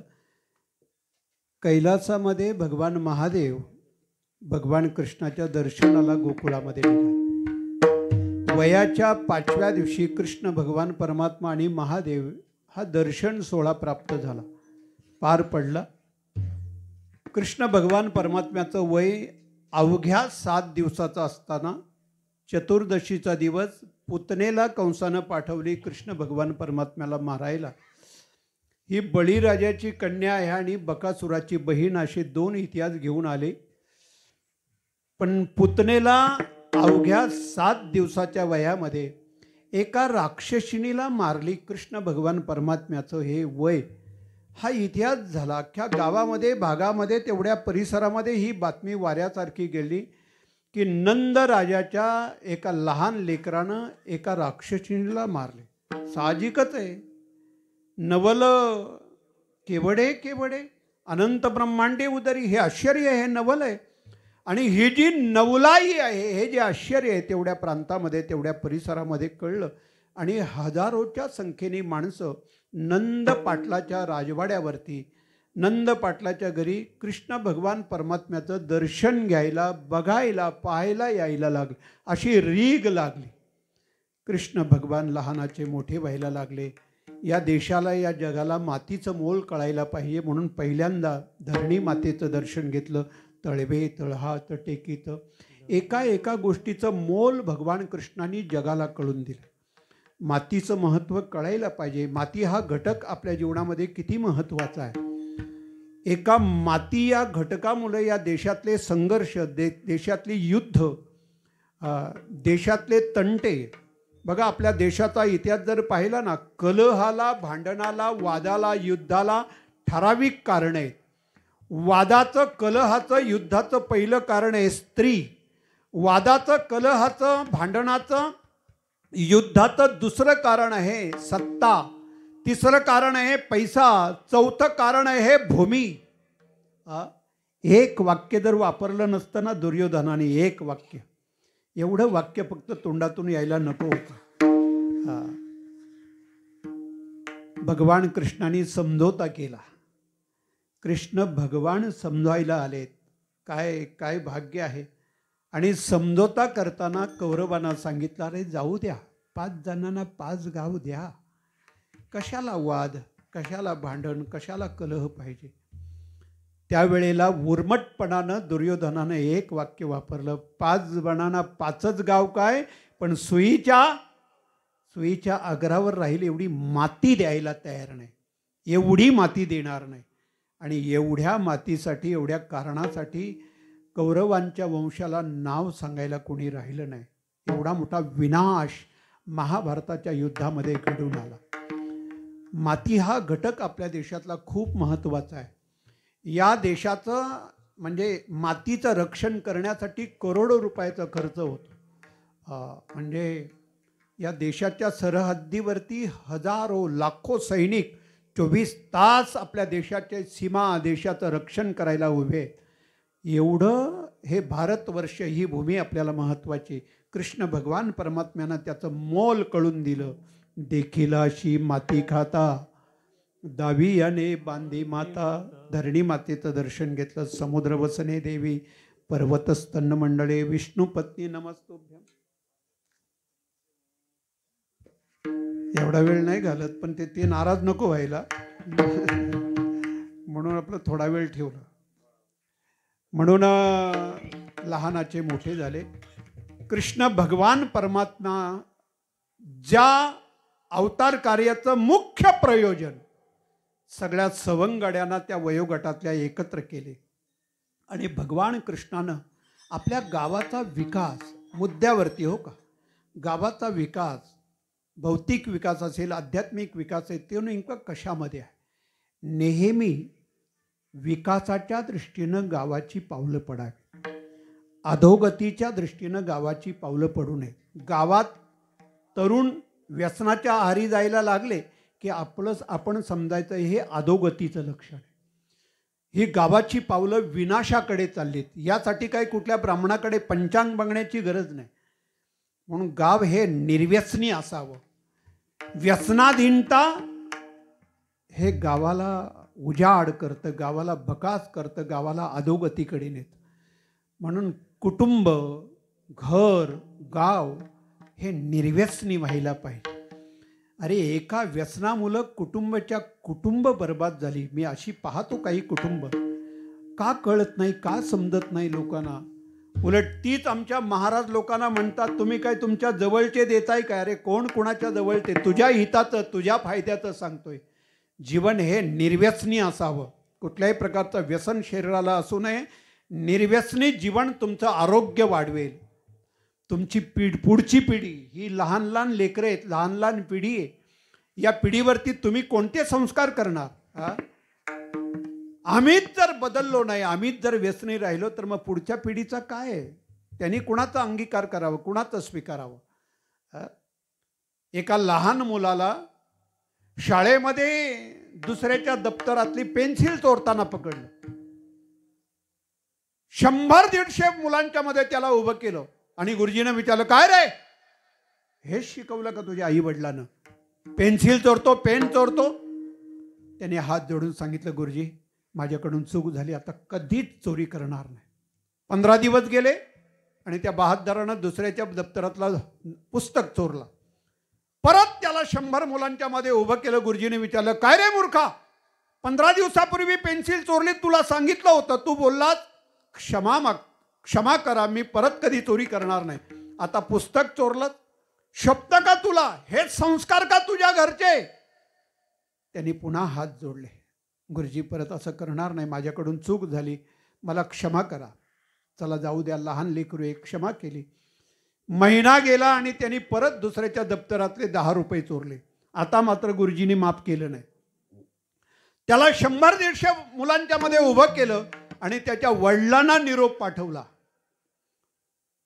काही वेळानं वडील शाळेच्या दारामध्ये हजर झाले आणि मग गुरुजीनं सांगितलं, तुमच्या घरचे हे संस्कार का? हे शिकवलं का तुमच्या पोराला? 1-2 महिन्यापूर्वी पेन्सिल चोरली, नंतर पुस्तक चोरला, वह्या चोरल्या, आता तो पैसे चोरायला लागलाय. हे शिकवलं का तुम्ही तुमच्या मुलाला? एवढं ऐकल्यानंतर तो बाप तळपायाची आग मस्तकात गेवडी असा लाल बुंद झाला. रागाने पुढे आला आणि त्या मुलाला असं 1-2 मारणार आणि जोरात बोलायला लागला, मूर्खा, तुला जर पेन्सिल पाहिजे होती, तुला जर वही पाहिजे होती, तुला पुस्तक पाहिजे होता, तुला जर कंपास पाहिजे होती, मला सांगायचं, मी तुला ऑफिसमधून आणून दिली असती. मला सांगायचं. म्हणजे त्यांनी पण ऑफिसमधून चोरून आणून दिली असतील. काही लक्षात आलं का? म्हणजे अरे येथे वडील जे जे करती, आपण काय करतो त्याच्यावरती अवलंबून आहे. आमच्या आश्रमामध्ये, आमच्या गुरुकुलामध्ये 48 मुलांच्या हातात तुम्हाला मोबाईल दिसणार नाही. आणि मला तर सगळ्या म्हणजे सगळे पालक आणि सगळ्या आया येतात ना, त्या सांगतात, आमचा नातू मोबाईलशिवाय राहत नाही, मोबाईलशिवाय राहत नाही. जेवायला, खायला, बसायला, उठायला त्याच्या हातात मोबाईल लागतो. म्हटलं आमची पोरं हातात मोबाईल नाहीत. बघा तुम्ही कुठल्या मुलाच्या हातात मोबाईल आहे काय? आपण टी व्ही बघत बसायचं, मोबाईल हातात घ्यायचं आणि आपल्या नातवाला सांगायचं हरिपाठ कर. तो म्हणतो आजोबा हराम दिसतोय, हा मोबाईल घेऊन बसलाय आणि मला म्हणतोय हरिपाठ कर. कळत नाही का असं म्हणायचं तुम्हाला मुलांना? आपण करा म्हणजे आपली मुलं करतील, आपली लेकरं करतील. विठ्ठला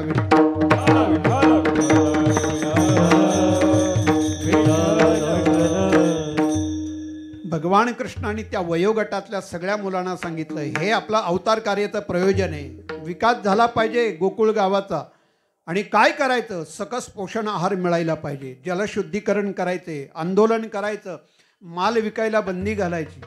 माझ्या नावावरती माल विकतात, म्हणजे बॅनर माझा, नाव माझा, म्हणून मथुरेमध्ये यांचं दूध संपतं, दही संपतं, लोणी संपतं. कारण त्या म्हणताना काय म्हणतात? गोविंदू घ्या, दामोदर घ्या, गोपाळ घ्या, आणि माझ्या नावाचा वापर करून हा माल संपवतात. नावाचा वापर आपल्या, म्हणजे मला असा अनुभव आला, एकाचं लग्न जमत नव्हतं, 3-4 वर्ष झाले. नंतर तो सांगायला लागला, मी भाईंचा नातेवाईक आहे, लग्न जमलं. आणि मोडायची वेळ आली त्यावेळेला माझ्याकडे फोन आला. म्हणजे म्हटलं नावाचा कधी कधी असा पण आता ते ओळख, आता तिकडे कुठेही महाराष्ट्रात गेलं तर ते लक्षात येतं नाव, मग तिथे तो नाव सांगितला जातो. म्हणजे कधी कधी दुरुपयोग पण करतात, कधी कधी असा गैरफायदा पण घेतात. कृष्ण भगवान परमात्म्याच्या नावाचा वापर करून गवळणी दूध दही विकायच्या. कृष्ण भगवान परमात्म्यानं सांगितलं थांबा, आणि मग तो माल विकायला बंदी. आपल्या मुलांना द्या, त्यांना पौष्टिक सकस दही, लोणी, दूध. दुधासारखा सकस आहार कोणता नाही, दुधासारखा. आता सध्या सकस पौष्टिक निरसं दूध नाही. या गावामध्ये अपवाद काही घरी मिळतं गाईचं दूध. मी त्यांना भाग्यवान समजेन त्या कुटुंबांना की त्या गावामध्ये सरळ हे पिशवीतलं आणि हे दूध ना, डेअरीतले काम केलेले कामगार या गावातले आहेत, त्यांना विचारा ते दूध कसं असतं, ते काय कालवलं जातं आणि काय मिश्रण केलं जातं. अतिशय घातक या सगळ्या वस्तू आपल्या खाण्यामध्ये. आपली जी आता सध्या येणारी फळं, या प्रत्येक ही फळं इंजेक्शनं देऊन आणि चुकीची हे म्हणजे रासायनिक खताचा भरमसाठ वापर भाज्यामध्ये सगळ्यामध्ये. आणि मग कॅन्सर काय, रोगराई काय, ह्या सगळ्या अत्यंत घातक आजार सध्या सुरू झाले. या सगळ्या कारण हे आहार. म्हणून भगवान कृष्णाने याची काळजी घेतली, उठाव केला. चोरी करावी लागली तरी चालेल, पण माझ्या पोरांना, माझ्या लेकरांना, माझ्या मुलांना दही, लोणी, दूध, तूप मिळायला पाहिजे. याच्या तक्रारी यशोदा मैयाकडे जायला लागल्या. खूप लीला, खूप खोड्या केल्या कृष्ण भगवान परमात्म्याने. आणि मग कृष्ण मोठा झाला. 2 वयोगट आहेत. 7.5 वर्षाच्या आतल्या वयामध्ये रांगतानाच्या लीला केल्या, आणि नंतर 11.5 वर्षापर्यंत गायी राखताना. 11.5 वर्षाचा झाला. 125 वर्षाचं आयुष्य. 11.5 वर्ष गोकुळातलं, 13.5 वर्ष मथुरेमध्ये आणि 100 वर्ष द्वारकेमध्ये. हे एवढं 125 वर्षाचं आयुष्य भगवान कृष्णाचं. एवढी मोठी तपश्चर्या आहे. काल्याच्या कीर्तनामध्ये फक्त चरित्र ते उच्चारावे केले देवे गोकुळी. गोकुळातलं चरित्र काल्याच्या कीर्तनामध्ये मांडलं जातं, सांगितलं जातं. त्याच्याशिवाय आनंद नाही. आणि मग याच्या तक्रारी यशोदा मैयाकडे जाऊ लागल्या. कृष्णाला बोलून घेतलं, तू मोठा झालास, तू जाणता झाला, तुला शाळेत जायला पाहिजे. मग त्याच्या ताब्यात ओढाल गायी दिल्या. गावाच्या बाहेर गोवर्धन पर्वत, त्याच्या सभोवताली जे रान आहे त्या रानाचं रक्षण केलं होतं. फक्त गायी वासरांच्यासाठी ते रान राखीव होतं. आणि त्या रानामध्ये गायी वासरं पहाटे नेली जायची. निसर्गाची सृष्टीची किमया आहे. कोणती? पहाटे दबबिंदू तयार व्हायचे, आणि दबबिंदूसह गवत जर आतमध्ये गेलं, पोटामध्ये गेलं, तर गायी वासरं दुभायची, पुष्टी द्यायची, बळवान व्हायची, त्यांच्यात ताकद यायची. ही एक टॉनिक असायची, निसर्गानं सृष्टीनं दिलेली टॉनिक. आणि मग त्या गायी चरून झाल्या की त्या एका झाडाखाली गोठणीवरती गोठवायच्या. आता गायी गोठणीवरती कशा गोठवल्या जातात हे अलीकडच्या पिढीला माहिती नाही. गवारी जे आहेत त्यांना माहिती आहे. एकदा गायी रवण करू लागल्या की मग रिकाम्या वेळेमध्ये खेळ खेळायचे, मग त्याच्यामध्ये निवडानिवड व्हायची. आणि मग एकदा खेळ खेळून झाले, लहान लहान लेकरं 8-10 वर्षाची पोरं भुका लागायच्या. आणि मग कृष्णाला आग्रह करायचा, खांदी भार पोटी भूक, काय खेळायाचे सुख, काम सारोणी सकळ, आले अवघे गोपाल, झाली आता वेळ म्हणती अनाशी दोऱ्या, झाली आता वेळ म्हणती अनाशी दोऱ्या. विस्तीर्ण मोकळ्या जागेवरती शिदोऱ्या सोडल्या जायच्या. कुणाच्या शिदोऱ्यामध्ये चटणी, पिठलं, भाकरी. मग घरा जाय चोरोनिया माय नवनीता नावे. अरे अजूनही हे अन्न खाता, निकृष्ट अन्न खाऊ नका, सकस पौष्टिक अन्न खा, घरी जा चोरून आणा. सगळ्या गोपालाने उत्तर दिलं, कृष्णा तुझी ये संगती झाली अमुची निश्चिंती, नाही देखील ते मिळे भोग सुखाचे सोहळे. तुका म्हणे आता आम्ही नवदो दबडिता, तुका म्हणे हरी अमुचे कोणी नाही घरी, आता तूच आम्हाला दे. कृष्ण भगवान आपली सत्वगुण शिदोरी त्याच्यामध्ये एकत्र करायचे, मिश्रण करायचे, खिचडी करायची, आईके करायचे. आणि ही जी मिश्रण करण्याची प्रक्रिया आहे त्या प्रक्रियेतून जो प्रसाद तयार व्हायचा त्याला नाव दिलं काला. कृष्ण भगवान परमात्म्यांनी तो गोला हातात घेतला, त्याचे लहान लहान कवळ केले, सगळ्या पोरांच्या मुखाला घातले. काला वाटो एकमेका एकमेका देवमुखी. अशा प्रकारे तो प्रसाद गोकुळाच्या वालवंटामध्ये सगळ्या गोपाळाने कृष्णाच्या सोबतीमध्ये केला. इतिहासामध्ये 2 कालय झाले. 2 म्हणजे यमुनेच्या वालवंटामध्ये काळा केला आणि कलियुगामध्ये पंढरपूरच्या वालवंटामध्ये संतांनी काला केला. हा प्रसाद देण्याचा अधिकार भानुदास गीती गात प्रसाद देतो पंढरीनाथ. अमरावती ओस पडली, काल्याच्या आशेने पाहू लागली. पोरानो खरकटे हात यमुनेवरती धुवायला जाऊ नका. भीती घातली, बागुलबुवा आलाय, शरीराच्या अमंगल भागाला पुसा. देवांना काला खाण्याचा अधिकार राहिला नाही. हे आपलं भाग्य आहे, आपण नशिबान आहोत. काला खाण्यासाठी, प्रसाद खाण्यासाठी देवानी आपल्याला या ठिकाणी जिवंत ठेवलंय. म्हणजे स्वर्गीचे अमर इच्छिताती देवा, ते इथं येण्याची इच्छा करतात आणि आपण तिथं जाण्याची इच्छा करतोय. अरे आपलं भाग्य आहे, हा प्रसाद आपल्याला या ठिकाणी मिळतोय. माऊलींचं भजन होईल, जय विठ्ठल होईल आणि मग तो प्रसाद सामुदायिक रीतीनं ग्रामस्थ आपल्याला देतील. ज्ञानेश्वर माऊली ज्ञानराज माऊली, माऊली ज्ञानेश्वर माऊली ज्ञानराज तुम्ही वारे डोळे पसरो निगडे. पुंडली खबरदार विठ्ठल, ज्ञानदेव तुकाराम, पंढरीनाथ भगवान की जय. माऊली ज्ञानेश्वर महा जगद्गुरु संत तुकाराम महाराज की जय. गोपाल कृष्ण भगवान की जय. कंठी धरिला कृष्ण मनी अवगाजनी प्रकाश, काला वाटू एकमेका वैष्णवनिका संभ्रम वाकुडिया ब्रह्मादिका लोकादा. काला वाटू एकमेका वैष्णवनिका संभ्रम, हा तुका म्हणे भूमंडळी आम्ही वरे वीर लाडे. काला वाटू एकमेका वैष्णवनिका संभ्रम, झाले समाधान तुमचे देखील. बोली रे कुरे वेळे वाकुळे उत्तरे, क्षमा पराधर महाराज तुम्ही सिद्ध. नाही विचारिला अधिकार म्या.